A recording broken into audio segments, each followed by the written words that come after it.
श्रोते जगदीश मूर्ती, तेथे माझी व्युत्पत्ती किती. बुद्धिहीन अल्पमती, सलगी करीतसे विठाल विठाल.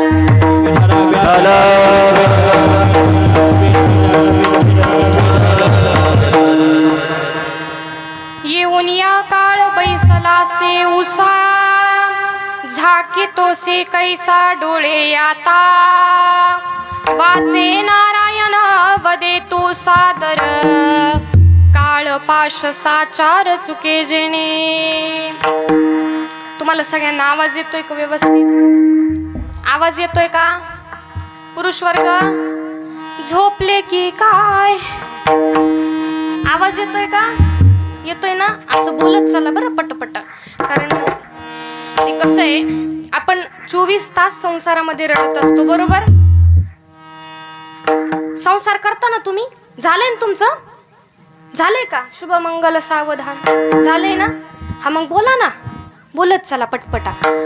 24 तास आपण संसारामध्ये रडत असतो, 2 तास इथं मोकळं व्हायला येतो, त्याच्यात असे सुकाटलेले तोंड, असं कसं तरी होतं माणसाला. आम्ही इथं कीर्तन सांगायला आलो, पण तुमचे तोंड बघून आमचं पार आम्ही घायाळ होऊन जातो. त्याच्यामुळे पटपट बोलत चालायचं, असं खाल्ल्यासारखं. आज एकादशी, सगळ्यांनी फराळाचं करून आलेत ना, बरोबर ना? का दणकून आले? 2-4 चपात्या खाऊन आले ना? काहीतरी चहा टोस्ट काहीतरी खाऊन आले ना? मग बोलत चालायचं, बरोबर? विठ्ठल विठ्ठल.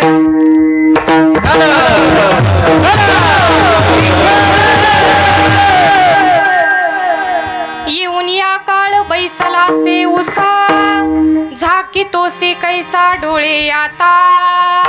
वाचे नारायण वदे तो सादर, काळ पाश साचार चुके जेणे.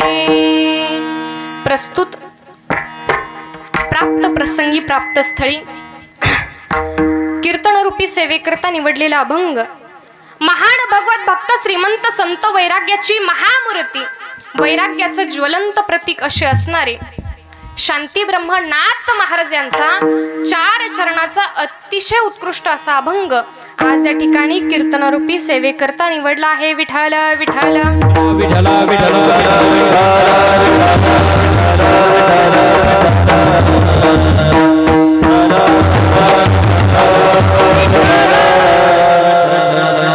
आज सगळ्यांना ज्ञात आहे, परंतु आठवण करून देण्याचं काम हे वक्त्याचं आहे, बरोबर?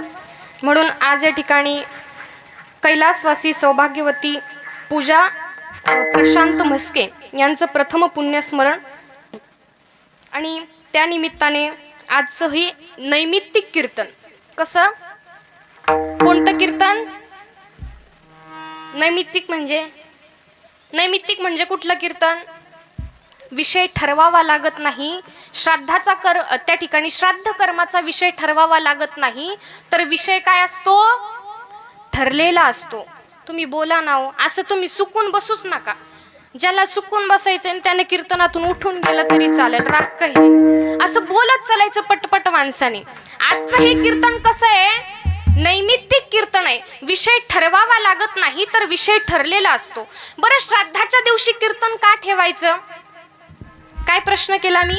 श्राद्धाच्या दिवशी कीर्तन का ठेवायचं? शेजारचा ठेवतो म्हणून आपण ठेवायचं, बरोबर? श्राद्धाच्या दिवशी कीर्तन का ठेवायचं? श्राद्ध हे कर्म आहे, बरोबर? श्राद्धाने केलेलं कोणतंही कर्म हे श्राद्धच असतं, श्रोते हो. श्राद्धाने केलेलं, श्रद्धेने केलेलं कोणतंही कर्म हे श्राद्धच असतं. आणि म्हणून कर्म हे कसं आहे? सूक्ष्म आहे, बरोबर? दिसतं का कर्म? आपल्या हातून काही घडून जातं, बरोबर? ते दिसतं का? आपण दुसऱ्याच्या चुका अंगावर ओढून घेतो, यांनी हे केलं म्हणून असं झालं, बरोबर? पण आपल्याला दिसतं का? म्हणजे कर्म हे कसं आहे? सूक्ष्म आहे, ते अजिबात दिसत नाही. म्हणून महाराजांनी सांगितलं की कर्म हे सूक्ष्म आहे, त्याच्यामध्ये थोडीशी का होईना चूक घडू शकते, म्हणून ते कर्म बिनचूक घडावं, त्याच्यामधले कुठलेही प्रकारची चूक घडू नये, म्हणून संतांनी आम्हाला सांगितलं की कर्माला भक्तीची जोड द्या. म्हणून श्राद्धासाठी कीर्तन. विठ्ठल विठ्ठल.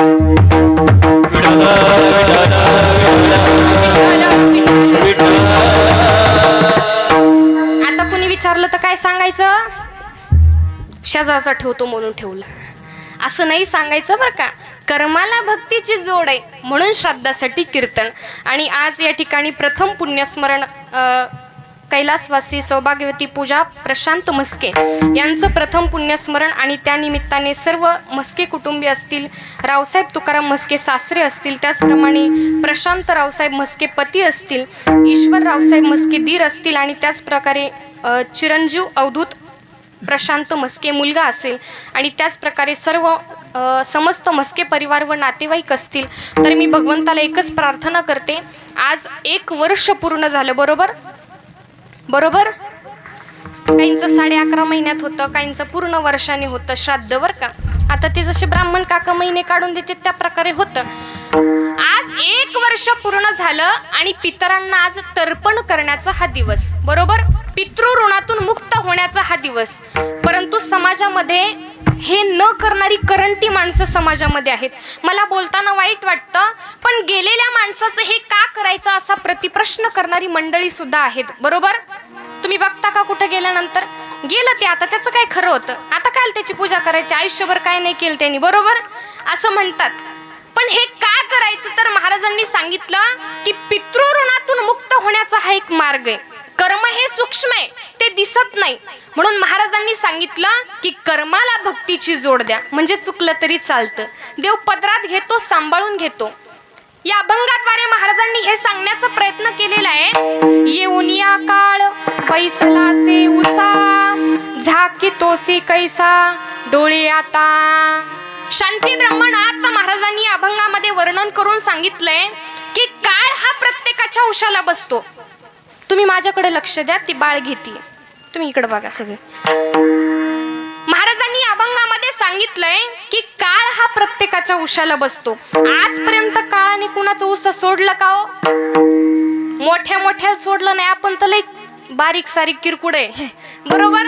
मोठ्या मोठ्या लोकाला सोडलं नाही काळाने, मग आपल्याला तो सोडणार आहे का?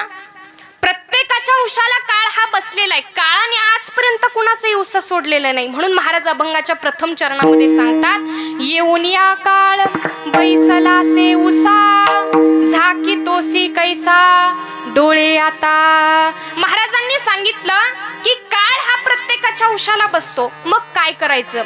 वाचे नारायण वदे तू सादर, काळ पाश साचार चुके जने. या पवित्र कंठाने, या पवित्र वाणीने त्या भगवंताचं नाव घ्यायचं, बरोबर. अभंगाच्या दुसऱ्या चरणामध्ये महाराजांनी सांगितलंय की देवाचं नाव घेतल्यानंतर मरण चुकतं का हो? मी काय प्रश्न केला समजला का तुम्हाला? गुंजाताई समजलं? शिंदेताई, बरोबर. तर देवाचं नाव घेतल्यानंतर मरण चुकतं का हो? चुकतं का? मग संत तर अमर झाले असते, बरोबर. देवाचं नाव घेतल्यानंतर महाराज सांगतात मरण जरी चुकत नसलं परंतु अधोगती चुकत असते, म्हणून देवाचं नाव घेणं गरजेचं आहे. विठ्ठल विठ्ठल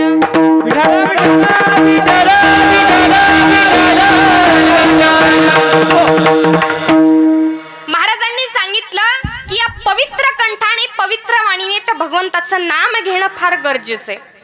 अभंगाच्या तिसऱ्या चरणामध्ये महाराजांनी सांगितलं, वाया हा संसार करीशी हाव भरी, काळाची तो फेरी निकट आली. बाबा आता तरी सावध हो रे. तुम्ही लग्नामध्ये जाता का? सगळेजण जातात, किंवा तुमचंही झालं असेल एकदा. लग्नामध्ये गेल्यानंतर ते ब्राह्मण काका काय म्हणतात बरं? काय म्हणतात? काय म्हणतात? मंगलाष्टिका म्हणतात, बरोबर. मग त्या प्रत्येक मंगलाष्टिका झाल्यानंतर मध्ये मध्ये गॅप देऊन काय म्हणतात? सावधान सावधान सावधान सावधान, बरोबर. आपलं त्याच्याकडे लक्ष नसतं. आपल्या शेजारच्या बाईनं अंगावरती साडी कितीची घातली आणि तिच्या अंगावर दागिने खरे आहेत का 1 ग्रॅमचे, बरोबर, याच्याकडे आपलं लक्ष असतं. ते ब्राह्मण काका आपल्याला सावध करण्याचा प्रयत्न करतात की बाबा हो, इथून मागचं जे आयुष्य गेलंय ते जाऊ द्या, जे झालंय ते होऊ द्या. पण इथून पुढे तरी सावध व्हा असं ते सांगण्याचा प्रयत्न करतात, पण आपलं त्याच्याकडे अजिबात लक्ष नसतं. कोण काय काय करताय, कोणाच्या अंगावर किती रुपयाचा दागिना आहे, किती रुपयाचे कपडे आहेत, याच्याकडे आपलं लक्ष असतं. बरं ते जाऊन द्या. संक्रांतीच्या दिवशी असा आमच्या महिलांचा पोळा उठतो, बाजार उठतो, बरोबर? तुम्ही बघितलं असेल, तुमच्यासाठीच असतं ते सगळं. बरं, महिला वर्ग आमच्या औक्षण करायला जातात, बरोबर?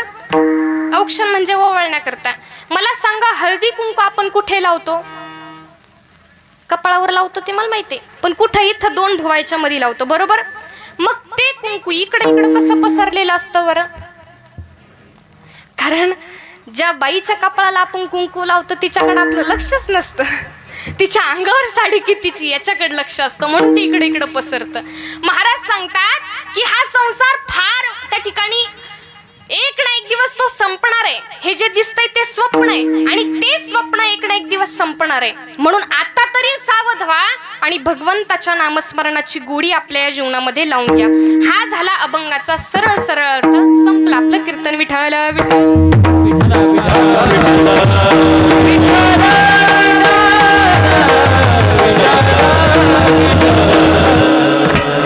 आज कीर्तनासाठी उपस्थित असणारे सर्वच गुणीजन मंडळी असतील, सज्जन श्रोते असतील.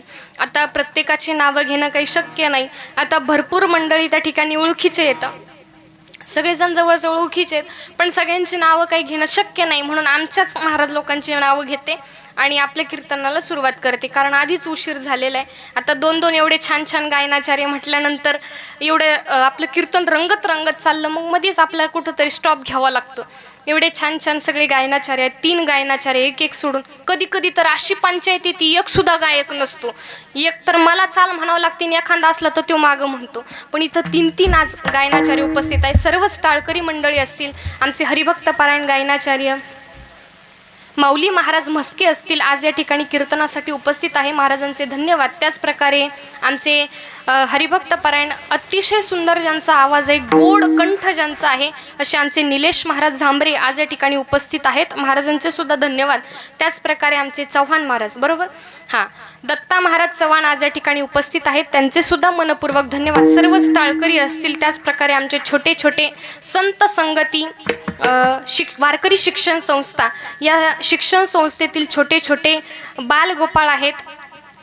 अतिशय गोड त्या ठिकाणी पावल्या खेळतात. छोट्या छोट्या माझ्या गुरु भगिनी असतील, त्याचप्रकारे विनेकरी बाबा असतील, त्याचप्रमाणे आमचे मृदुंगाचार्य प्रमोद महाराज आज या ठिकाणी उपस्थित आहेत, त्यांचे सुद्धा मनपूर्वक धन्यवाद. अतिशय सुंदर मृदुंग वाजवतात.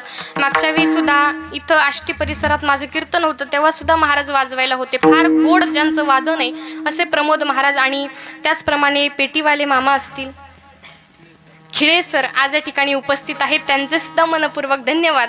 आणि तसेच तुम्ही सर्व सज्जन श्रोते, माझा आवाज तुमच्यापर्यंत पोहोचवण्याचं जे काम करतात ते साऊंड सिस्टीमवाले दादा असतील, त्यांचे मनपूर्वक धन्यवाद. फक्त दादा एक विनंती, शेवटपर्यंत काही शिट्टी वाजू नका. एक ठिकाणी म्हटलं मी शिट्टी वाजू नका, ते खरंच शिट्टी वाजायला लागलं. म्हटलं अर्थ काही तारा जाईल. तर आज या ठिकाणी सर्वच गुणीजन मंडळी आज या ठिकाणी उपस्थित आहेत. सर्वांच्या चरणी नतमस्तक होते आणि माझ्या कीर्तनरूपी सेवेला सुरुवात करते. विठ्ठल विठ्ठल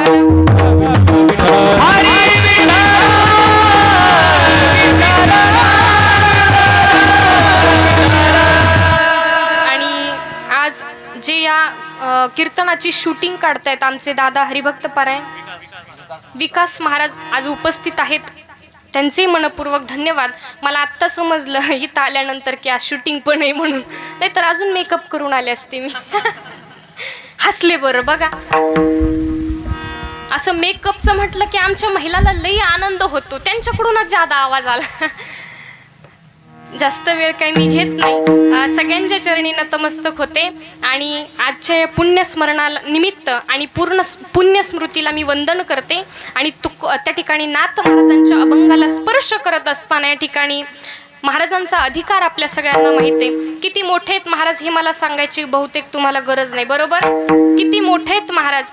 त्यांनी आपल्यासाठी भरपूर ग्रंथसंपदा करून ठेवली आणि त्या ग्रंथसंपदेतील आजचा हा निवडलेला अभंग अतिशय उत्कृष्ट असा अभंग. त्या दिवशी मी याजसाठी केला होता अट्टहास हा अभंग घेतला कीर्तनामध्ये आता रोजचा अभंग म्हटल्यानंतर इतके प्रमाण माझं एकच चरण बळच बस सुटलं, त्याच्यामुळे ठरवलं होतं आज बिना पाठातला अभंग घ्यायचं म्हणून. आणि म्हणजे कसं होतं, वेळ भेटतो बोलण्याकरता, पण तरी सुद्धा छान गायक आहेत. आणि नाथ महाराज या अभंगाद्वारे आपल्याला सांगण्याचा प्रयत्न करतात की बाबा हो, काळ हा प्रत्येकाच्या उशाला बसतो.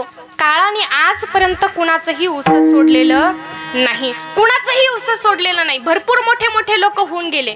आपण एक प्लॉट घेतला की साऱ्या गावात पेढे वाटितो, बरोबर. परंतु एवढे मोठे मोठे लोक होऊन गेले, पण त्यांच्या सुद्धा उशाला काळ बसला. मग आपण कोण्या झाडाची पानं?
किती महाराज सांगतात, येथे नाही उरो आले अवतार.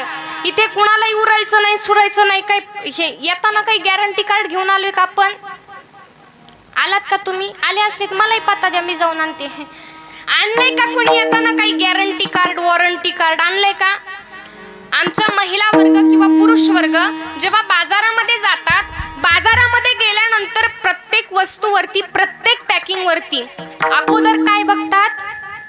एक्सपायरी डेट, बरोबर बघता की नाही? प्रत्येक वस्तूला गॅरंटी आहे, वॉरंटी. पण या वस्तूला काही गॅरंटी का, काही वॉरंटी का इतके इतके दिवस राहील म्हणून? मग काय खरंय, कुठला क्षण शेवटचा ठरू शकतो?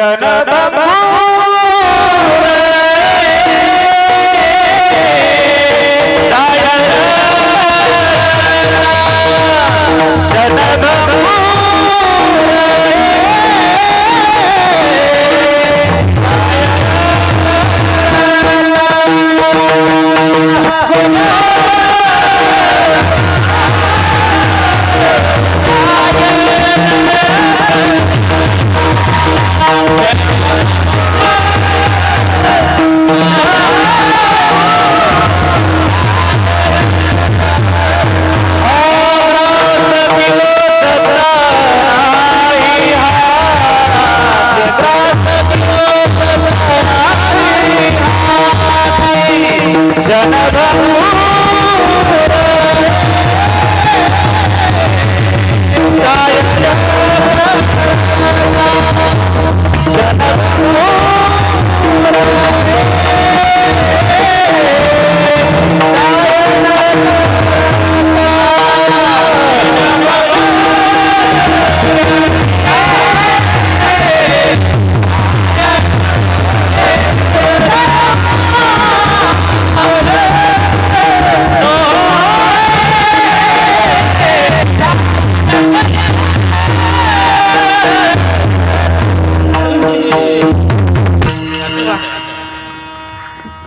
गोड. महाराज सांगतात की क्षणाचा सुद्धा भरवसा नाही, क्षण भंगोर नाही भरवसा, वारे सावध तोडा माया आशा. महाराज सांगतात की क्षणाचा सुद्धा माणसाचा भरवसा नाही. मग तुम्हाला काय गॅरंटी आहे की मी इतके दिवस जगल म्हणून? तुम्हाला काय गॅरंटी आहे की मी म्हातारपणामध्येच त्या ठिकाणी परमार्थ करेल म्हणून? पण म्हातारपणापर्यंत आपली गाडी जाईल का? कारण म्हातारपणी आपली अवस्था अशी असते, कानों में पड़ गया ताला, आंखों में पड़ गया जाला, नाक से बहने लगा नाला, अब क्या करे गोपाला. आपली म्हातारपणी अशी अवस्था असते की कानाने नीट ऐकू येत नाही, डोळ्याने नीट दिसत नाही. अशी अवस्था जेव्हा होते, नाकातून नाला वाहू लागला, मग आपण राम म्हणणार आहेत का? ज्याने आयुष्यभर भगवंताचं नामचिंतन केलं त्याला सुद्धा म्हातारपणी मुखाने राम म्हणता येत नाही. कशामुळं? तोंडामध्ये दात नसतात, बरोबर? तोंडात दात नसल्यामुळे त्याला राम म्हणता येत नाही. त्याला म्हणायला लागतं अले लाम लाम लाम अले अले अले कुतन अले कुतन कुतन कुतन अले अले. राम म्हणता येत नाही. ओठ कंठ चले नहीं जिव्हा रटे नारा, ओठ कंठ चले नहीं जिव्हा रटे नारा, राम हमारा जप करे हम बैठे आराम कबीरा, हम बैठे आराम कबीरा, हम बैठे आराम. महाराज सांगतात ओठ कंठ चले नहीं जिव्हा रटे नारा, राम हमारा जप करे हम बैठे आराम. म्हातारपणी तोंडाने राम म्हणता येत नाही, मग आपल्याला काय गॅरंटी म्हातारपणी आपण भगवंताचं नाम घेऊ म्हणून? काही गॅरंटी नाही. बरं, महाराज सांगतात की आपल्याला हा संसार का दुःखरूपी वाटतो? का दुःखरूपी हा संसार? आपल्याच लोकांना, आपल्या म्हणजे मनुष्य मात्रांनाच का हा संसार दुःखरूपी आहे? महाराजांनी इथं उदाहरण दिलं. महाराज सांगतात की एका झाडाखाली बाजरी वाळू घातलेली होती. लक्ष देऊन ऐकायचं बरं का दृष्टांत मी काय सांगते. एका झाडाखाली बाजरी वाळू घातली होती आणि त्या झाडावरती 10-5 चिमण्या बसलेल्या होत्या. 10-5 चिमण्या झाडावरती बसलेल्या होत्या. पण ज्या बाईनं दारामध्ये बाजरी वाळू घातली ती बाई घरामध्ये निघून गेली आणि तिनं दरवाजा लावला. तिचं नाव काय होतं? शांताबाई. बरं, शांताबाई माहितीये का? जी भांडण केल्याशिवाय राहत नाही तिचं नाव शांताबाई. त्या शांता काकून आतमध्ये गेली, दरवाजा लावून घेतला, दारामध्ये बाजरी वाळू घातलेली होती. झाडावरती 10-5 चिमण्या बसलेल्या होत्या. त्या चिमण्या खाली आल्या, त्यांनी टपटप टपटप टपटप पोटभर बाजरी खाल्ली आणि झाडावरती निघून गेल्या. निघून गेल्यानंतर एक बाई गावातून येत होती गाव खराब करायला. कळतं ना तुम्हाला? डबकं गाव खराब करायला चालली होती आणि तिनं बघितलं की ज्या शांताबाईनं दारामध्ये बाजरी वाळू घातलेली आहे ती शांताबाई घरामध्ये दरवाजा लावून बसलेली आहे. तिनं डबक्यातलं पाणी वतून दिलं आणि त्याच्यामध्ये 2 किलो बाजरी घेतली. घरी गेली. घरी गेल्यानंतर सुनाने विचारलं, आत्या तुम्ही तर बाथरूमला गेलत्या आणि ही बाजरी कुठून आणली? ती म्हटली तिच्या वाचून काय नांगर गुतलाय, तिला परत जाता येईल. पण बघ मी 2 किलो बाजरी आणली. दृष्टांत संपला. आता तात्पर्य मी तुम्हाला सांगते, ज्या झाडाच्या खाली बाजरी वाळू घातली होती आणि ज्या झाडावरती चिमण्या बसल्या होत्या त्या चिमण्यांनी पोटभर बाजरी खाल्ली, बांधून न्यायचा विचार केला. पुढचं कळलं का? आपण खातो सुद्धा बांधूनही नेतो. म्हणून आपल्याला हा संसार कसा आहे? दुःखरूपी वाटतो. महाराज सांगतात हा संसार इतका दुःखरूपी, दुःख बांधवडी आहे हा संसार, दुःख बांधवडी आहे हा संसार, दुःख बांधवडी आहे हा संसार, दुःख बांधवडी आहे हा संसार, दुःख बांधवडी आहे हा संसार.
महाराज सांगतात, दुःख बांधवडी आहे हा संसार, सुखाचा विचार नाही कोठे. सुखाचा विचार सुद्धा येत नाही, एवढा दुःखरूपी हा संसार आहे.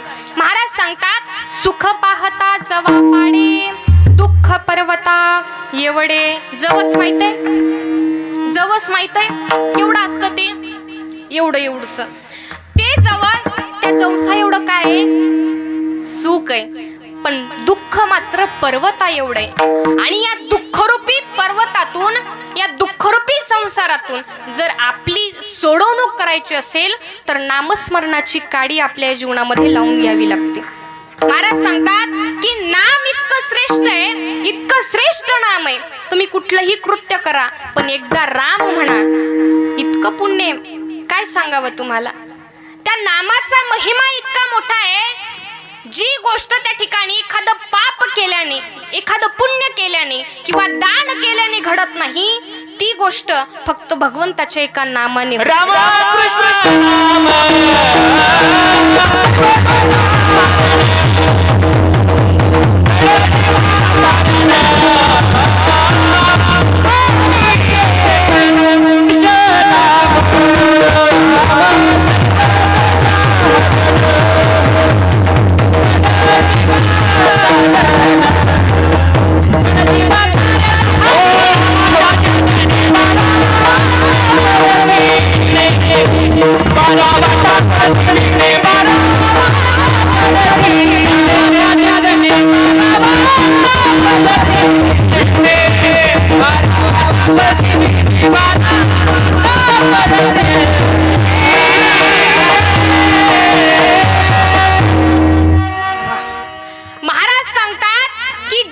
कृष्ण एखादं दान केल्याने होत नाही, ती गोष्ट भगवंताच्या नामाने होते. एवढा नामामध्ये एवढी ताकद आहे, एवढी ताकद आहे. अहो, जेव्हा वाल्याकुळी माहिती सगळ्यांना, सगळ्यांनी रामायण ऐकलं असेल बरोबर. अहो, जेव्हा तो वाल्याकुळी एवढा पाप करत होता, जो जंगलामध्ये येईल त्याला लुटमार करायचा, मारहाण करायचा बरोबर. त्याने किती तरी पाप केलंय, एवढा पाप केलं, पण शेवटी काय झालं, केले रामायण. रामायण लिहून ठेवलं. जेव्हा भगवंताचा अवतार सुद्धा झाला नव्हता तेव्हा त्या ठिकाणी रामायणाची निर्मिती केली होती. आणि जसं रामायण लिहिलं त्याच्या केसा उलट सुद्धा भगवंताला वागता आलं, त्याच्या पलीकडे भगवंताला अजिबात वागता आलं नाही. याला म्हणतात नामाचा महिमा. मग महाराज सांगतात की भगवंताचं नाम घेतल्यानंतर मरण जरी चुकत नसलं पण अधोगती मात्र चुकत असते. म्हणून भगवंताचं नाम घेणं फार गरजेचं आहे, म्हणून भगवंताचं नामचिंतन करणं फार गरजेचं आहे. मग महाराज सांगतात की जर तुम्हाला अधोगती चुकवायची असेल तर त्या अगोदर या पवित्र कंठामध्ये, या पवित्र वाणीवरती भगवंताचं नाम घेणं फार महत्वाचे. मायबाप हो, मोठे मोठे लोक गेले. रावणाचा या ठिकाणी संदर्भ आपल्याला घेता येईल. किती मोठा होता रावण. एकाही संतांनी, एकाही श्रीमंत हलकटाची दखल घेतली नाही. काय सांगितलं? एकाही संतांनी एकाही श्रीमंत हलकटाची दखल घेतली नाही, परंतु जगद्गुरु तुकोबारायांनी घेतली. का? कारण रावण फक्त श्रीमंत नव्हता, रावण इतका विद्वान होता, इतका विद्वान होता. जेवढे देश आहेत, जेवढे राज्य आहेत, जेवढे प्रांत आहेत, त्या एकाही प्रांतामध्ये रावणासारखा विद्वान पंडित जन्माला आला अजूनपर्यंत जन्माला आला नाही. इतका विद्वान, इतका पंडित मोठा होता तो, इतका विद्वान होता, पण तरी सुद्धा त्याला सगळं काही सोडून जावं लागलं. तुकोबारायांनी त्याची संपत्ती एका अभंगामध्ये वर्णन करून सांगितली. लंके माझी घरे किती ती ऐका, सांगत असे संख्या जैसी तैसी. ऐका बर का, मी सांगते तुम्हाला, ऐका. 5 लक्ष घरे पाषाणांची जेथे, 7 लक्ष तेथे विटबंदी. कोटी घरे काशा आणि तांब्याची, शुद्ध कांचनांची 7 कोटी. तुका म्हणे ज्याची संपदा एवढी, सांगा तो कवडी गेली नाही. एवढा ऐश्वर संपन्न राजा रावण होता, पण तरी सुद्धा त्याला इथं राहता आलं का हो? रावणाची लंका कशाची होती? कशाची होती? भगवंताची द्वारका कशाची होती? सोन्याची होती. बरोबर, भगवंताला सुद्धा सुटलं नाही. आपण तर मनुष्य. रावण कोण होता? त्याच्या अगोदर रावणाची एवढी मोठी संपत्ती होती, लंका सोन्याची होती, पण ती लंका काय झाली?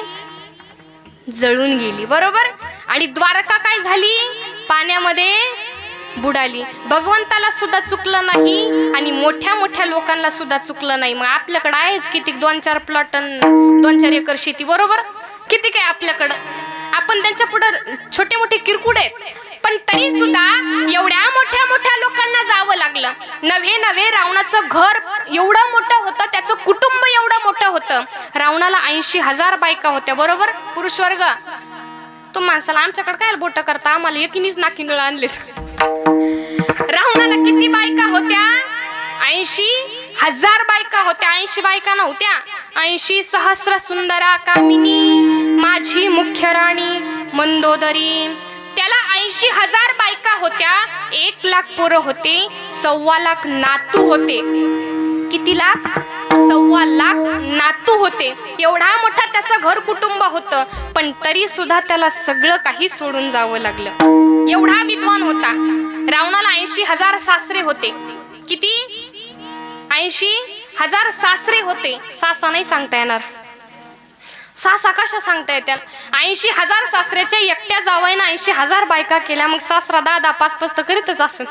त्याच्यामुळं सासरे सांगता येते, सासा नाही सांगता येत. पुढं कधी वाचलं तर सांगल तुम्हाला नक्की. एवढा मोठा त्याचं घर कुटुंब होतं, पण तरी सुद्धा त्याला सगळं काही सोडून जावं लागलं. मी तुम्हाला सांगितलं रावण किती विद्वान होता, त्याच्यासारखा विद्वान आजपर्यंत जन्माला आला नाही. रावणाने 127 विद्वान हस्तगत केले होते. किती? 127 विद्वान हस्तगत केले होते. हस्तगत करणे म्हणजे त्यांच्या विद्या अवगत त्याने केल्या होत्या. किती जणांच्या, किती विद्वानांच्या, किती पंडितांच्या? 100. मी तुम्हाला विचारणार आहे, त्याच्यामुळे पटपट मला उत्तर द्यायचे. 127 विद्वान रावणाने हस्तगत केले होते, त्यांच्या विद्याने अवगत केल्या होत्या. आणि 127 विद्वानापैकी एक होता, त्याचं नाव होतं तत्वकुंभ. कोण? तत्व आणि कुंभ. आता कुंभ म्हणजे त्याचं नाव किती गोड आहे बघा तुम्ही, तत्व आणि कुंभ. कुंभ म्हणजे कलश किंवा घडा म्हणतो आपण त्याला. बरोबर, तत्वाने भरलेला कलश म्हणून त्याचं नाव होतं तत्वकुंभ. त्याच्या नावातच त्याची विद्वत्ता आहे. किती विद्वान होता तो? त्याची विद्वत्ता मोजण्याकरता विधात्याकडे तराजू नाही, एवढा विद्वान होता तो तत्वकुंभ. आणि तो तत्वकुंभ 127 विद्वानापैकी रावणाने हस्तगत केला होता. एवढा विद्वान होता. त्रेता युगामध्ये जी नावं ठेवली जायची ती माणसांच्या लक्षणांवरून ठेवली जायची. ऐकताय ना तुम्ही? त्रेता युगामध्ये जी नावं ठेवली जायची ती लक्षणांवरून ठेवली जायची. पुष्पदंत नावाचं वानर, असा एकही सुगंध नव्हता, फुलांचा सुगंध, की त्याच्या दातातून येत नव्हता, म्हणून त्याचं नाव होतं पुष्पदंत. त्याच्या दातातून फुलांचा सुगंध येत होता. कुंभ रावणाने हस्तगत केला होता आणि त्याच्याकडून 14 विमानं तयार करून घेतली. किती विमानं? किती? 14 विमानं. हे खालची झाली, वरची किती ते माहित नाही. आता मोठ्या कंपनीचे मालक आहे, या नारदाच्या गादीवरती आल्यानंतर माणसाने खरं बोलावं बरं का. ऐकताय तुम्ही? या नारदाच्या गादीवरती आल्यानंतर माणसाने खरं बोलावं. ज्ञानोबाराय तुकोबारायांच्या नावामुळे आज तुम्ही माझ्या पाया पडायले. ज्ञानोबाराय तुकोबारायांच्या नावामुळे आज मला ही गादी मिळाली. ज्ञानोबाराय तुकोबारायांच्या नावामुळे आज तुम्ही माझ्या एवढं पुढं पुढं करायले. नाही तर मला कोण चाटीला असतं? कुणीच नसतं, मला घेणं देणे विचारलं नसतं. बरोबर? मग या नारदाच्या गादीवरती आल्यानंतर माणसाने खरं बोललं पाहिजे, म्हणून ही 14 विमानं. त्याच्यापैकी मी तुम्हाला किती सांगणार आहे? बोट दिसतात? हा, मग बोला किती? 3 विमानं मी तुम्हाला सांगणार आहे. पहिलं विमान आहे पुष्पक नावाचं विमान. समोर बघा. इकडं कीर्तनामध्ये मी विनोद सांगते तेव्हा नाही हसायलेत, मागं काहीतरी झालं लगेच हसायला यायला तुम्हाला. किती विमानं तयार करून घेतले? 14 विमानं तयार करून घेतले. त्यापैकी मी तुम्हाला किती सांगणार आहे? 3 सांगणार आहे. बरोबर? आता पटपट बोलायचं बरं का. पहिलं विमान आहे पुष्पक नावाचं विमान. कोणतं? कोणतं? यांचाच आवाज जादा येतोय. पुष्पक नावाचं विमान. कितवं विमान आहे हे? पहिलं विमान आहे. हे विमान त्या ठिकाणी तयार करून घेतलं आणि या विमानामध्ये रुक्मांग आणि धर्मांग हे दोघं बापलेक होते. एकादशीच्या पुण्यबळावरती हे दोघं त्या ठिकाणी पुरीसह राजा वैकुंठी गेला. पुरी म्हणजे खायची पुरी नाही. कोणती पुरी? गाव. पुरीला काय म्हणतात? गावाला काय म्हणतात? पुरी म्हणतात. पुरीसह राजा वैकुंठी गेला. एकादशीच्या पुण्यबळावरती हे त्या ठिकाणी वैकुंठाला घेऊन गेले होते. आणि पार्षद दादा एका वेळेला एकाच व्यक्तीला नेतो. आता पार्षद दादा कोण आहे? विमान चालक. आपण त्याला काय म्हणतो? पायलट. बरोबर? पार्षद दादा एका वेळेला एकाच व्यक्तीला नेतो, परंतु या दोघांचं पुण्य एवढं झालं होतं, एवढं पुण्य झालं होतं. विचारलं बाबा की तुला अजून कोणाला घ्यायचं का? गावाला तर सोबत घेतलंच होतं, पण विचारलं बाबा तुला अजून कोणाला घ्यायचं का? म्हणे अजून कोणाला नाही घ्यायचं, पण एकच म्हणजे माझ्या आईला घ्यायचं होतं. म्हणे काही काळजी करू नका, आपल्या पुढच्या विमानामध्ये तुमची आई बसलेली. कोणतं विमान सांगितलं मी? झोपले की काय? पुष्पक नावाचं विमान. किती नंबरचं होतं हे? 1 नंबरचं. आता दुसरं विमान मी सांगते. कामग नावाचं विमान. कामग नावाचं विमान हे दुसरं विमान आहे. या विमानामध्ये त्या ठिकाणी प्रभू रामचंद्र आणि सीता आई साहेब डायरेक्ट अयोध्येत नाही गेलं बरं का विमान. काही लोक तुम्हाला सांगत असतील बिभीषणाने विमान दिलं आणि प्रभू रामचंद्र आणि सीता आई साहेब डायरेक्ट अयोध्येत गेले. अरे डायरेक्ट कसं काय जातील बाबा? तुम्ही नावाड्याची कथा ऐकली का रामायणामध्ये? ऐकली का? नाही ऐकली? हा, तर ऐकली असेल, परंतु हे तुम्हाला कोणी सांगितलं नसेल की ज्या नावाड्याने भगवान प्रभू रामचंद्रांना ती नदी पार करून दिली होती. बरोबर?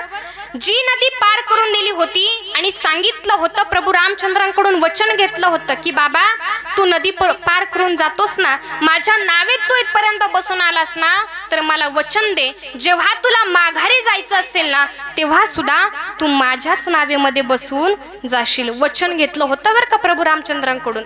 आणि ते वचन मोडून डायरेक्ट अयोध्येत कसं काय विमान जाईल? येडगळ लोक आपली काही सांगत आहेत आमची लोक. अजिबात त्यांचं ऐकायचं नाही, पुरावा असल्याशिवाय ऐकायचं नाही. महाराज सांगतात की डायरेक्ट अयोध्येमध्ये नाही गेलं. 14 वर्ष आणि 27 दिवस त्या नावाड्याने जागेवरती नावेमध्ये बसून प्रभू रामचंद्रांची वाट बघितली होती. मग प्रभू रामचंद्र अयोध्येत कसं काय जातील रे बाळा? अजिबात जाणार नाही. एवढा मोठा त्याग आहे त्या नावाड्याचा, एवढा मोठा त्याग केला त्याने. आणि प्रभू रामचंद्र हे एक वचनी, एक बाणी, एक पत्नी होते. ते वचन मोडतील का? ते आपल्यासारखे होते का? 1 मिनिटाला वचन दिलं का दुसऱ्या मिनिटाला हे चल काय नाही होत आपल्याला? बरोबर? असं नव्हतं. ते एक वचनी आणि एक बाणी, त्यांचं वचन हे खरं होणार होतं. वचन दिलं होतं आणि त्याच नावेमध्ये बसून त्या ठिकाणी शर्वरी नदी पार केली. न्याग्रोंदर वृक्षापासून उठले आणि शर्वरी नदी पार केली. दुसरं विमान होतं हे कोणतं?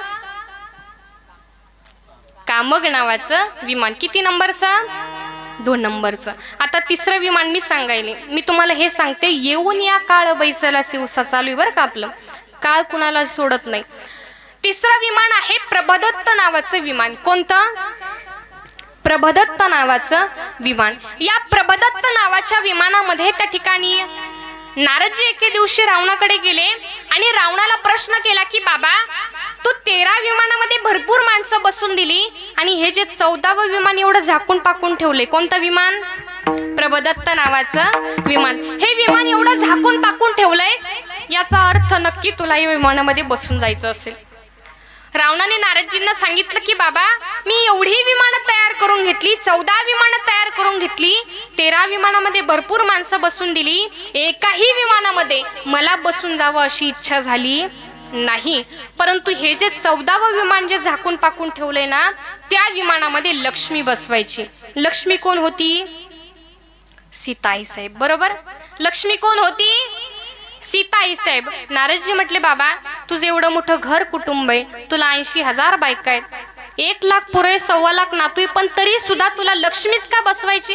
म्हणे जेव्हापासून समुद्र मंथनातून निघाली ना, तेव्हापासून अशी डोळ्यामध्ये कचकच करायली म्हणे, या विमानामध्ये तिलाच बसवायचं. नारदजी म्हटले बरं ठीक आहे, त्या विमानामध्ये तुम्हाला बसवायचं, पण या विमानामध्ये लक्ष्मीला कसं बसवायचं याचा काही विचार केला का? म्हणे प्लॅनिंग तर काही अजून ठरली नाही, पण करावा लागेल विचार लवकरात लवकर. ठीक आहे म्हणे, अगोदर तुम्ही एखादा प्रयत्न करून बघा, जर प्लॅन सक्सेसफुल झाला तर ठीक आहे, नाहीतर मग मी एखादा प्रयत्न करून बघतो. ठीक आहे म्हणे. रावणाने 2 राक्षसनींना बोलवलं. ऐका बरं, मी सांगते तुम्हाला. रावणाने 2 राक्षसनींना बोलवलं आणि त्या राक्षसनी काय आमच्या महिला वर्गासारख्या होत्या का? तुमच्यासारख्या 3 मिळून ती एक एवढ्याला राक्षसनी.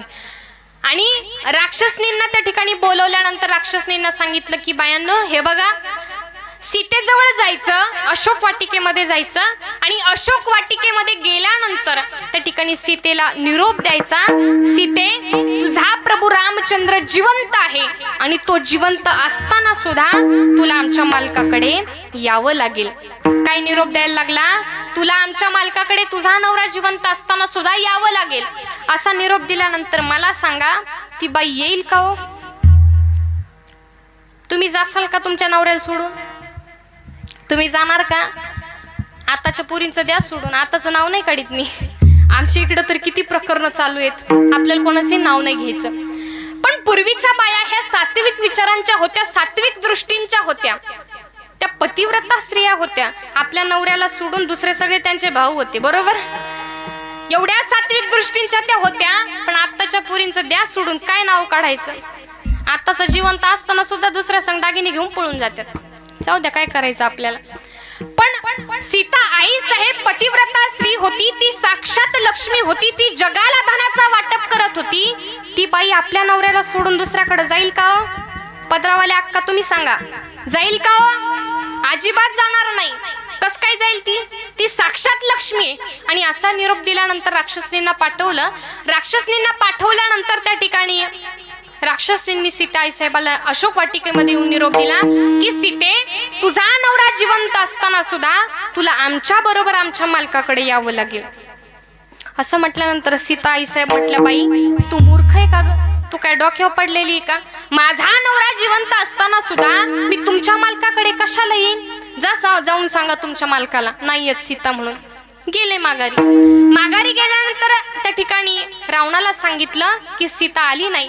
ज्या कामासाठी 2 राक्षसनी पाठवल्या होत्या, राक्षसनी माघारी आल्या, पण त्यांच्या बरोबर सीता मात्र आली नाही. रावणाने प्रश्न केला की तुम्हाला ज्या कामाकरता पाठवलं होतं ते काम तुम्ही केलं का? तुम्हाला सीता आई साहेबाला आणण्याकरता पाठवलं तर तुम्ही आणलं का? म्हणे नाही. सीतेने सांगितलं की माझा नवरा जिवंत असताना मी तुमच्या मालकाकडे येणार नाही, जाऊन सांगा तुमच्या मालकाला. असं म्हटल्यानंतर नारदजींनी सुद्धा हे ऐकलं. काय केलं? नारदजी तिथंच उभे होते. नारदजींनी ऐकलं आणि नारदजींनी ऐकल्यानंतर नारदजी म्हटले, बाबा अरे रावण्या, मनात म्हटले बरं का, तोंडावर नाही म्हटले. तोंडावर कसं काय म्हणते? ते काय साधं सोपं आहे का? ते काठीने धुपटीन ना. ते काय साधं सोपं होतं का? मनात म्हटले, अरे रावण्या, आणि तुम्हाला कोण सांगायले? तुमच्या गावात त्याची भावकी नाही म्हणून तुम्हाला सांगायला नाही. तुम्हाला काय सांगितलं असतं मी? मै गाडी गावाच्या बाहेर जाऊन नाही द्यायची. ती मनात म्हटले, अरे रावण्या, तुला काही कळतं का? जी पतिव्रता स्त्री आहे, जी साक्षात लक्ष्मी आहे, ती सीता आई साहेब, तिचा नवरा सोडून तुझ्याकडे कशाली? तुला काही कळतं का? तुला काही डोकं बी का आहे का? परंतु तोंडावर म्हटले रावण महाराज, सीता कशी येईल? ती एवढी पतिव्रता स्त्री आहे आणि ती कशी येणार? नव्हे 6 महिन्यांनी 27 दिवस ज्या अशोक वाटिकेमध्ये सीता आईसाहेब राहिल्या, ती अशोक वाटिका पूर्णपणे सीता आईसाहेबांनी राममय करून ठेवली होती. एवढा भगवंताचं चिंतन करावं, एवढा भगवंताचं नामचिंतन करावं, या पवित्र कंठाने भगवंताचं नाव घ्यावं, आपल्या स्वामींचं नाव घ्यावं, आपल्या पतीचं नाव घ्यावं. नवे ज्या जागेवरती सीता आईसाहेब बसत होत्या, ती जागा सुद्धा राममय करून ठेवली होती. ज्या जागेवरती बसत होत्या तिथे माती, खडे, वाळू, ज्या झाडाखाली बसत होत्या त्या झाडाचं खोड, पान, वेली, फुलं सगळं राममय करून ठेवलं होतं. आणि ती बाई दुसऱ्या माणसाकडे जाईन का? नारदजी म्हटले, अरे तुम्हाला वेगळा काहीतरी योजना करावी लागेल. आणि ती योजना अशी आहे, तो प्लॅन असा आहे की तुम्हाला अगोदर काहीतरी पुरावा द्यावा लागेल की सीता आईसाहेबाचा नवरा म्हणजे राम मेलाय म्हणून. काय पुरावा द्यायचा? राम गेला असा पुरावा द्यावा लागेल. आता रावण काय सोपा होता का? त्याने किती विद्वान हस्तगत केलते? 127 विद्वान हस्तगत केले होते. त्याच्यापैकी तिघाला बोलिलं. किती जणाला? तिघाला बोलिलं. आणि तिघांकडे प्रत्येकाकडे वेगवेगळ्या कला होत्या. तिघांना बोलवल्यानंतर त्या ठिकाणी एकाने काय केलं? प्रभू रामचंद्रांचा हुबेहूब पुतळा तयार केला. असं वाटत होतं की प्रभू रामचंद्रचे. पुतळा तयार केल्यानंतर दुसऱ्याने मुखवटा तयार केला. मुखवटा म्हणजे तोंड तयार केलं, चेहरा तयार केला. एवढा सुंदर चेहरा तयार केला. पण एक तुम्हाला सांगू, कितीही सुंदर पुतळा तयार केला, कितीही सुंदर बॉडी तयार केली, पण तरी सुद्धा डोळे आणि डोकं मात्र व्यवस्थित जसं माणसाचं आहे तसं तयार होत नाही. होतं का? डोळे तर नाहीच होणार, असे कलर बिलर करून होऊ शकतात, पण खरेखरचे डोळे, पुतळा दाखवायचा होता सीता आईसाहेबाला, पुरावा दाखवायचा होता. डोळे आणि डोकं मात्र काही तयार होईना. मी तुम्हाला सांगायला येऊन या काळ बैसला सेऊसा. लक्ष द्या माझ्याकडे. तर त्या ठिकाणी त्यांनी काय केलं? सोलिलेलं नारळ घेतलं. काय घेतलं? नारळ माहिती तुम्हाला? आपण त्याला काय म्हणतो? श्रीफळ. बरोबर? त्याला श्रीफळ का म्हणायचं हे मी तुम्हाला सांगते. नारळ घेतलं, ते नारळ सोलिलं आणि ते डोक्यामध्ये घातलं. कोणाच्या? प्रभू रामचंद्राच्या पुतळ्यामध्ये घातलं.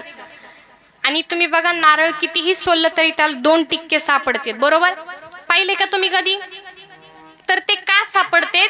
तर ज्या पुतळ्यामध्ये नारळ घातलं होतं का, सोलून नारळ घातलं होतं, ज्या जागेवरती 2 टिक्के सापडते त्या जागेवरती प्रभू रामचंद्रांच्या पुतळ्याचे डोळे तयार झाले होते.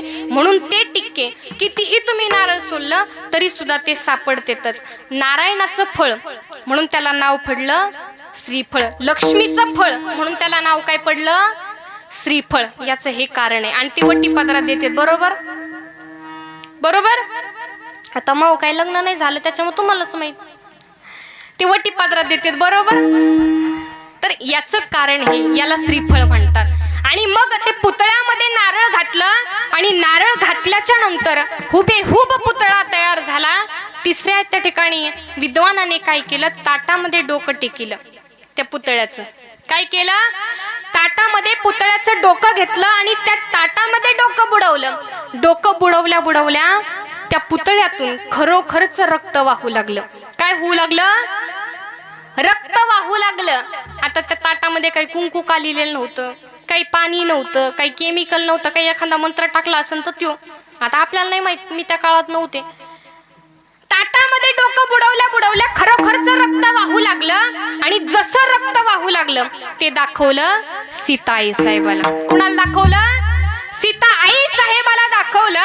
आणि सीता आई साहेबाने पाहिल्यानंतर मोठमोठ्याने हंबरडा फोडला. अरे का त्रास देता माझ्या प्रभू रामचंद्रांना? का त्यांच्यावरती अन्याय करता? तुम्हाला काय करायचं असेल ते माझ्या बरोबर करा, त्यांना त्रास देऊ नका. परंतु जे डोक्यात नारळ घातलं होतं का, नारळात पाणी असतं ना, जे डोक्यामध्ये नारळ घातलं होतं त्या नारळाने सीता आई साहेबाचा एवढा मोठा सन्मान केला, जिथं डोळे तयार केले होते त्या एका डोळ्यातून गळगळ पाणी वाहू लागलं. काय होऊ लागलं? पाणी वाहू लागलं. आणि जसं पाणी वाहू लागलं तसं सीता आई साहेबाला खात्री झाली, हे माझे प्रभू रामचंद्र हे माझे प्रभू रामचंद्र नाहीत. कशावरून खात्री पटली असेल बरं? प्रभू रामचंद्र हे क्षत्रिय होते. कोण होते? क्षत्रिय होते. आणि जो मरताना रडतो तो क्षत्रिय असतो का? तो क्षत्रिय म्हणायच्या पात्रतेतच नाही. प्रभू रामचंद्र हे क्षत्रिय होते. ते मरताना रडणाऱ्यातले होते का? अजिबात नाही. ते क्षत्रिय होते. आणि सीताई साहेबाला खात्री पटली की हा दुसरा तिसरा कुणी असेल, पण हे माझे प्रभू रामचंद्र नाही. मोठमोठ्याने सीताई साहेब हसू लागल्या. हसू लागल्यानंतर त्या ठिकाणी 2 राक्षसनी पुन्हा आल्या. राक्षसने आल्यानंतर सीतेला दोन्हीकडून पकडलं. पकडल्यानंतर त्या प्रभदत्त नावाच्या विमानामध्ये त्या टाकू लागल्या. काय करू लागल्या? प्रभदत्त नावाच्या विमानामध्ये सीताई साहेबाला टाकू लागल्या. टाकू लागल्याच्या नंतर त्या ठिकाणी जेव्हा विमानामध्ये टाकत होते तेव्हा बिभीषणाची मुलगी त्रिजटा तिथे उपस्थित होती. कोण? त्रिजटा तिथे उपस्थित होती. जेव्हा सीता आई साहेबाला प्रभदत्त नावाच्या विमानामध्ये टाकत होते तेव्हा ती त्रिजटा मोठमोठ्याने रडू लागली. काय करू लागली? मोठमोठ्याने रडू लागली. हंबरडा फोडू लागली. का ग सीतेवरती असं करता, बळजबरी करता, तिला आग्रह करता, नका नका माझ्या मैत्रिणीला असं करू. आता काही झालं तर मैत्रिणीत फार जीव असतो आपला, बरोबर? फार जीव. असं म्हटल्यानंतर त्या राक्षसनींची शेवटी ताकद मोठी झाली. कारण सीताई साहेब कोण होत्या? लक्ष्मी होत्या. त्यात पकडणाऱ्या होत्या का? आपल्यासारख्या सामान्य माणसाला लक्ष्मी पकडती का? हातामध्ये अशी पकडता येते का? कितीही तिला जपून ठेवलं तरी ती कधी ना कधी जाणारीच असती. म्हणून सीता आई साहेबाला 2 राक्षसनींनी पकडलं. शेवटी ताकद मोठी झाली आणि प्रभदत्त नावाच्या विमानामध्ये सीता आई साहेबाला नेऊन बसवलं. नेऊन बसवल्या 5 मिनिटं त्या विमानामध्ये सीता आई साहेब बसल्या. आणि बसल्या बसल्या त्रिजटा मोठमोठ्याने हसू लागली. काय करू लागली? विमानामध्ये बसवत होते तेव्हा काय करत होती? रडत होती. बसवल्या काय करायला लागली? काय करायला लागली? हसायला लागली. सीता आई साहेबाच्या अंतःकरणामध्ये प्रश्न पडला की अरे हे कसं शक्य? जिने माझी 6 महिने 27 दिवस माझी साथ दिली, सोबत दिली, ती मुलगी असं कसं करू शकते? आणि बिभीषणाची मुलगी होती बरं काही. आता बिभीषण कोण होता? रावणाचा भाऊ तर होताच, पण तो खुर्चीसाठी रडणारा होता. आणि खुर्चीसाठी रडणाऱ्याची ही पोरगी होती त्रिजटा. सीता आई साहेबांनी त्या राक्षसनींना सांगितलं की बायांनो, हे बघा, तुम्ही जेवढा या विमानामध्ये मला बसवण्याकरता त्रास घेतला त्याचा क्षितभर सुद्धा मी तुम्हाला त्रास होऊ देणार नाही, पण 5 मिनिटाकरता मला खाली जाऊ द्या. सांगितल्यानुसार सीताई साहेब खाली आल्या. खाली आल्यानंतर त्रिजटेला प्रश्न केला, त्रिजटे तू एकदा हसली का आणि एकदा रडली का? याचं मला उत्तर हवंय. त्रिजटे म्हटली ठीक आहे, मी तुला उत्तर सांगते, परंतु तू एकांतात चल, कारण या रावणाच्या राक्षसींना फार विचित्र आहे. त्याला जाऊन सांगतील आणि माझा काका माझं काय करीन ते मला माहित नाही. ठीक आहे म्हणे. एकांतात गेल्यानंतर सीता आई साहेबांना प्रश्न केला की त्रिजटे तू एकदा हसली का आणि एकदा रडली का? याचं उत्तर मला दे. तेव्हा सांगितलं की सीते, मी एकदा हसले का आणि एकदा रडले का? तर याचं कारण असं आहे, मी पहिल्यांदा रडले कारण प्रभू रामचंद्रांचा पुतळा मी पाहिला आणि मला अंतःकरणामध्ये वाटलं की अरे जर हिचा प्रभू रामचंद्र गेला तर सीतेचं काही खरं नाही. काय म्हटली? सीतेचं काही खरं नाही, कारण तुझा प्रभू रामचंद्र जर गेला तर माझ्या काकाला तुला मिळवायला 1 मिनिट सुद्धा लागणार नाही. सीताई साहेब म्हटली कस काय बाई? म्हणे माझा काका एवढा विचित्र आहे, एवढा पागल आहे, एवढा बावळट आहे. कोण? रावण. एवढा विचित्र आहे म्हणे, जो या जगाला निर्माण करणारा जो विधाता आहे, जो ब्रह्मदेव आहे, तो माझ्या काकाच्या घरी देव धुण्यासाठी. कोणाच्या घरी? रावणाच्या घरी देव धुण्यासाठी. कोण आहे? विधाता, जो तुम्हा मला निर्माण करणारा जो विधाता आहे, तो रावणाच्या घरी देव धुण्यासाठी. नवे नवे या जगाला प्रकाशित करणारा जो सूर्यदेव आहे, तो सूर्यदेव माझ्या काकाच्या घरी दिवे लावण्यासाठी. नवे नवे या जगाला शीतलता देणारा जो चंद्र आहे, जो निशापती आहे, तो माझ्या काकाच्या घरी कूलर म्हणून आहे, हवा घालायला, हातपंखा म्हणून. मग तुझा राम मेला तर तूच मला सांग की तुला मिळवायला माझ्या काकाला किती मिनिटांनी वरती किती सेकंद लागतील? असं म्हटल्यानंतर सीता म्हटली ठीक आहे बाई, तुझं माझ्यावरती प्रेम होतं म्हणून तू रडली, पण एकदा हसली का याचं कारण मला सांग. तेव्हा सीतेने सांगितलं. असं विचारल्यानंतर त्रिजटेने सांगितलं की सीते, तू जेव्हा प्रभदत्त नावाच्या विमानामध्ये जाऊन बसली आणि बसल्या बसल्या मला समजलं की तुझा प्रभू रामचंद्र जिवंत आहे. सीता म्हटली, बाई तू डोक्या पडली का? तुला कस काय कळालं की विमानामध्ये बसल्या बसल्या तुला समजलं की माझा नवरा जिवंत आहे म्हणून? त्रिजटा म्हटली, सीते ओरडू नकोस ग, आरडू नकोस, पण मी तुला सांगते, जेव्हा तू त्या प्रभदत्त नावाच्या विमानामध्ये जाऊन बसली तेव्हा त्या प्रभदत्त नावाच्या विमानामध्ये 5 मिनिटं झाली तू जाऊन बसली. किती मिनिटं? 5 मिनिटं जाऊन बसली त्या विमानामध्ये, पण तरी सुद्धा त्या विमानाला काहीच झालं नाही. कारण या विमानाची खासियत अशी आहे, ज्या तत्वकुंभाने हे विमान तयार केलंय, तुम्हाला आता कळेल याची विद्वत्ता किती होती आणि विधात्याकडे तराजू का नाही याची विद्वत्ता मोजण्याकरता सांगितलं की ज्या विमानामध्ये तू 5 मिनिटं झाली जाऊन बसली त्या विमानाला आतापर्यंत काही झालं नाही. कारण या विमानाला तयार करणारा जो तत्वकुंभ आहे त्या तत्वकुंभाने या विमानामध्ये अशी खासियत टाकलेली आहे, जर विधवा स्त्रीचा पाय जर या प्रभदत्त नावाच्या विमानाला लागला तर या विमानाची राख होते. काय होते? कुणी तयार केलं हे विमान? तत्वकुंभाने तयार केलं होतं आणि तो तत्वकुंभ रावणाने हस्तगत केला होता. मग तो रावण किती विद्वान असेल हो? त्याच्या विद्या याने अवगत केल्या होत्या. एवढा तो तत्वकुंभ त्या ठिकाणी विद्वान पंडित होता. आणि जेव्हा रावणाला मारल्यानंतर राजगादी त्या ठिकाणी बिभीषणाला दिली. कोणाला दिली? बिभीषणाला राजगादी मिळाली, परंतु छोटासा लंकेचा कोपरा या तत्वकुंभाला दिला होता राजगादी म्हणून, छोटासा कोपरा.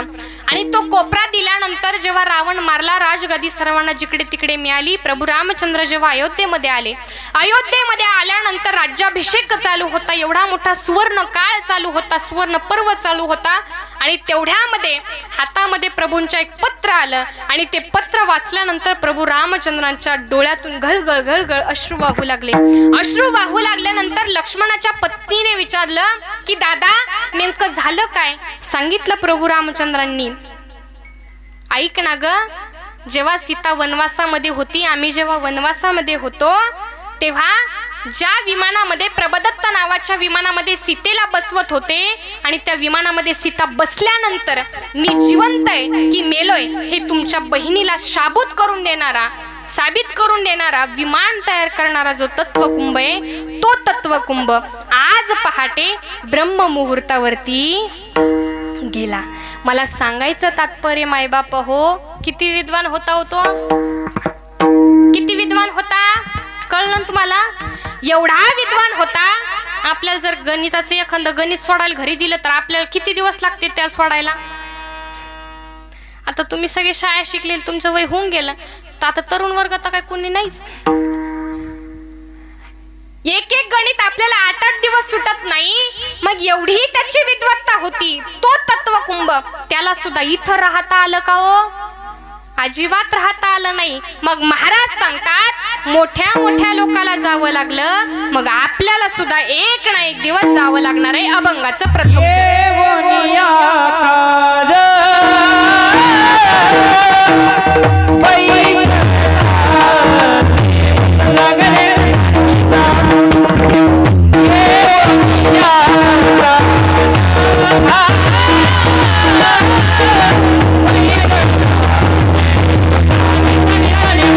Yeah.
सर्वांनी एकदा वरती हात करा, दोन्ही दोन्ही करा, एक एक नका करू, एकदाच करा पण दोन्ही करा. माझ्या पाठीमाग सर्वांनी एकदा गोड भजन करायचे. आपली वेळ संपलेली बर का. गोड भजन करायचं. विठोबा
जास्तच वेळ झाला का?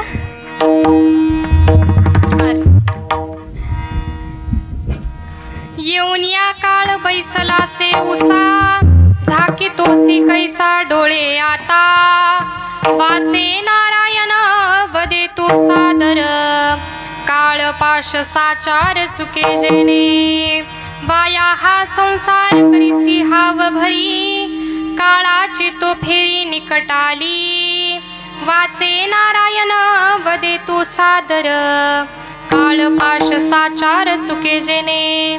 यथामती यथा अवकाश अभंगाचा सरळ सरळ भावार्थ या ठिकाणी आज आपण पाहण्याचा प्रयत्न केलेला आहे. आणि मला वाटतं की आपण अभंगाच्या बाहेर थोडंही गेलो नाही, इकडून तिकडून आलो हिंडून पण तिथंच आलो.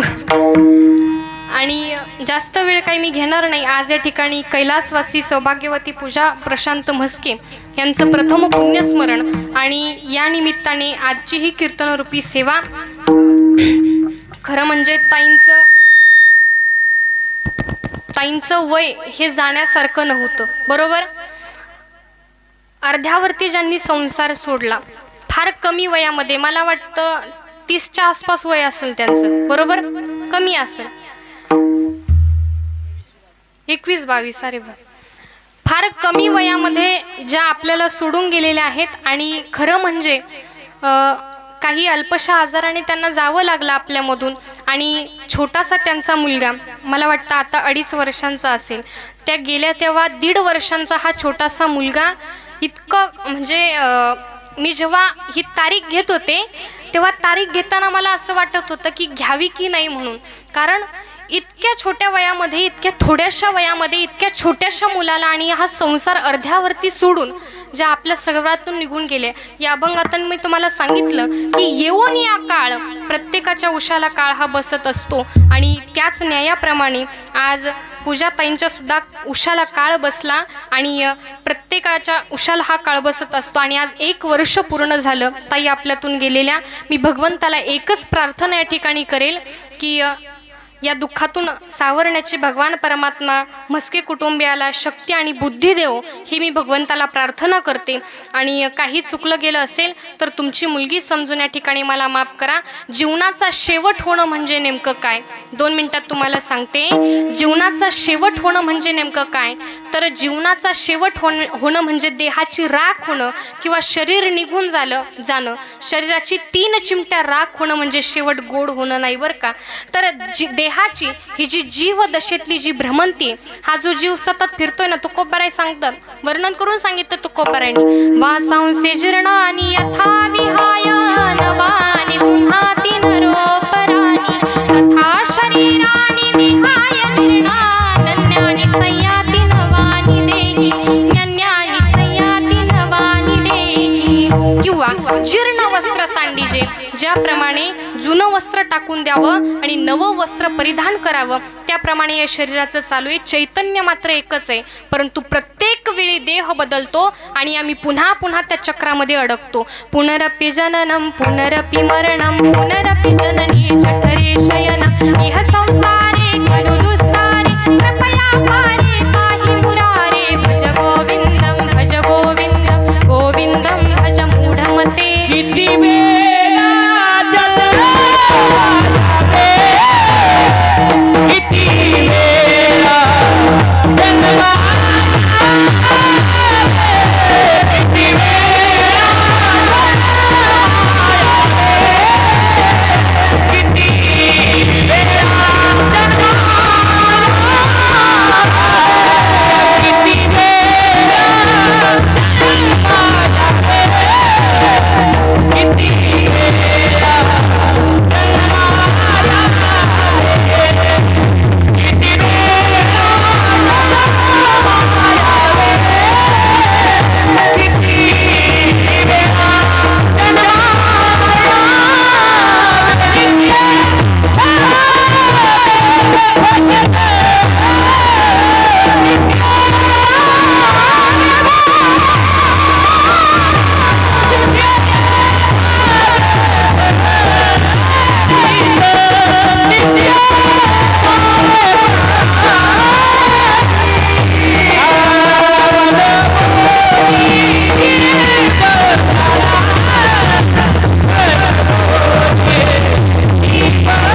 जास्त वेळ काही मी घेत नाही. कीर्तनासाठी साथ संगत करणारे सर्वच टाळकरी असतील, माळकरी असतील, गावकरी असतील, त्याचप्रमाणे आमचे तीनही सुंदर गायनाचार्य असतील, त्याचप्रमाणे आमचे कीर्तनातून गेलेले म्हस्के महाराज सुद्धा असतील, त्याचप्रमाणे मृदुंगाची ज्यांनी अर्ध्यामध्ये साथ दिली, अर्ध नाही म्हणजे पूर्ण ज्यांनी वाजवलं, आमचे प्रमोद महाराज असतील, त्याच पद्धतीने आमचे विलास महाराज असतील, त्याच पद्धतीने छोटे छोटे बालगोपाळ असतील, विनेकरी काका असतील, हार्मोनियम वादक आमचे खिळे सर असतील, त्याचप्रमाणे आज मला इथपर्यंत ज्यांनी आणण्याचं काम केलं माझे वडील आणि आजोबा आज या ठिकाणी उपस्थित आहेत, ज्यांच्यामुळे ही कार्यक्रम करण्याची संधी मला प्राप्त झाली. आमचे हरिश्चंद्र काका खिळे आज या ठिकाणी उपस्थित आहेत, त्याचप्रमाणे आईसुद्धा आहेत आणि शिंदे मावशीसुद्धा आहेत, त्याचप्रमाणे सर्वच खिळे कुटुंबीय असतील, म्हस्के परिवार असतील, आप्तेष्ट असतील, नातेवाईक असतील, सर्वांच्या चरणी ही झालेली सेवा आणि या पुण्यस्मृतीला मी एकदा वंदन करते. काही चुकलं गेलं असेल, एखादा अल्प शब्द गेला असेल तर तुमची मुलगी समजून या ठिकाणी मला माफ करा.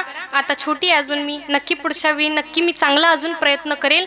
काही चुकलं गेलं असेल तर तुमची मुलगी समजून या ठिकाणी मला माफी असावी. झालेली सेवा भगवान पंढरीश पांडुरंग परमात्म्याच्या चरणी समर्पित करते.